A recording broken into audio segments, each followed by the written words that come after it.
سلام خدمت تمام دوستان عزیزم، امیدوارم خوب و سلامت باشین.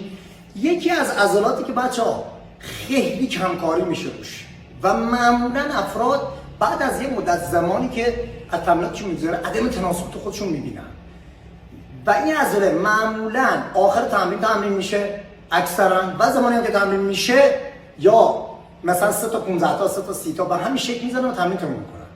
ساق پا عضله‌ای که همیشه بچه‌ها تو تمرینات یا پا اجرا میشه آخر تمرین یا زمانی که اجرا میشه که به شکل خیلی نامنظم بدون هیچ گونه سیستمی و هیچ گونه استانداردی که لازمه که مثلا یه عضله با توجه به اون ظرفیتی که داره رشد کنه رو اجرا نمیکنن. نگاه کنید این عضله بچه‌ها با عضلات دیگه هیچ تفاوتی نداره. شما اگه قرار سینه رو با سیستم‌های مختلف مثل استراحت توقف، تراپست یا FST7 سیستم SST یا EDT هر گونه سیستمی شما اجرا میکنین باید تو ساق پا هیچ فرقی نمیکنه، باید اجرا کنین تا بتونین پیشرفت کنین.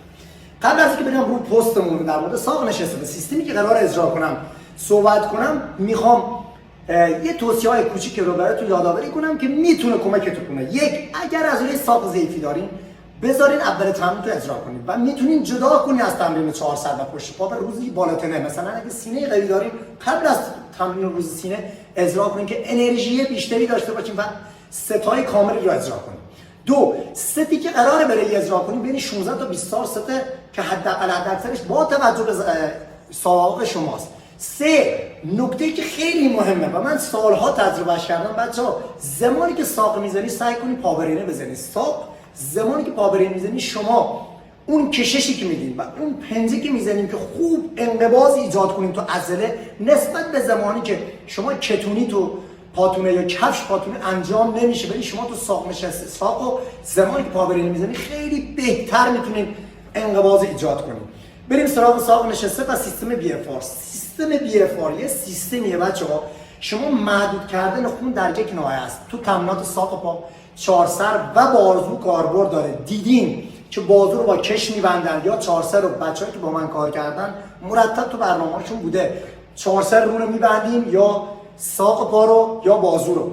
تو این تمرین می‌خوایم ساق پا رو ببندیم و این محدود کردن خون در یک ناحیه است و این که ما این ساقی که بستیم کل 4 ست یا 5 ست که ساق نشسته داریم کلاً باید این چه زمان زدن چه زمان استراحت بسته باشه در میاد. دو، باید نوع بستن طوری باشه که اگر قرار امتیاز بدیم 10 امتیاز باشه، نه 1 باشه که خیلی شل باشه، نه خیلی 0 باشه 10 باشه، حدود 7. یعنی شما تو نظرتون میفته که چطور ببندیم که بتونه کنترل داشته باشه. این نکاتیه که تو این سیستم خیلی مهمه و زمان استراحت هم حتی این بسته است. بعد از 5 ست که شما اجرا کردید می‌بینید که چطوری پاتون یه تورم شدیدی توش ایجاد میشه. بریم یه اجرا کنیم و عرض کنم خدمتتون ببندم. من دقت کنیم سر ثابت عضله رو میبندیم. این سر متحرکه، این سریه که بچه‌ها حرکت میکنه، این سر ثابته. من سر ثابت رو میبندم یعنی زیر زانو دقیقاً طوری هم بسته بشه که اگر قرار باشه ما امتیاز بدیم یه امتیازی بدیم که خیلی نه سفت باشه که اذیت کنه، نه خیلی نرم باشه که تاثیرش کم باشه.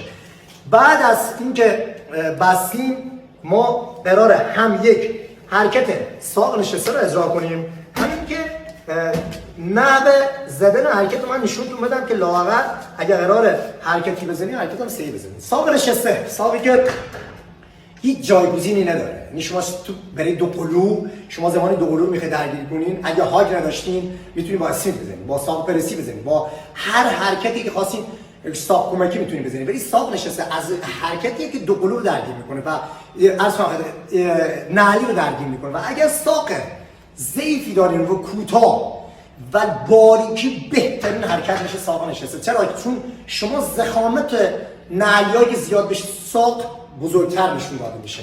بریم سراغ ساق نشسته. دقت کنید برای زدن ساق شما نیازه که پنجه پاتون دقیقاً رو جایگاه باشه و این زاویه مهمه.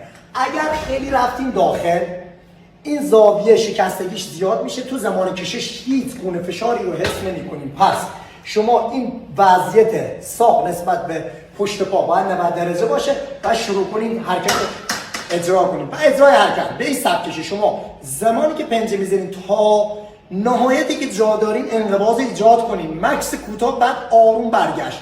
تو این برگشت هم باید باز کشش لازم رو داشته باشین، یعنی کلا پا رو ول میکنین که وزن بیفته رو کشش کل عضله ساق و پا و نعلیا، یعنی مکس آروم برگشت. این شد نقل زدن و زمانی که اجرا میکنین ساق 4 ست یا 5 ست قرار با سیستم بی اف آر کار کنین، کش در نمیارین تا زمانی که کل تمرین تمام بشه. تمرین تمام شد یه تورم عجیبی تو ساق و پاتون میبینید بچه‌ها. امیدوارم که مورد پسند واقع شده باشه. همتون رو خدای بزرگ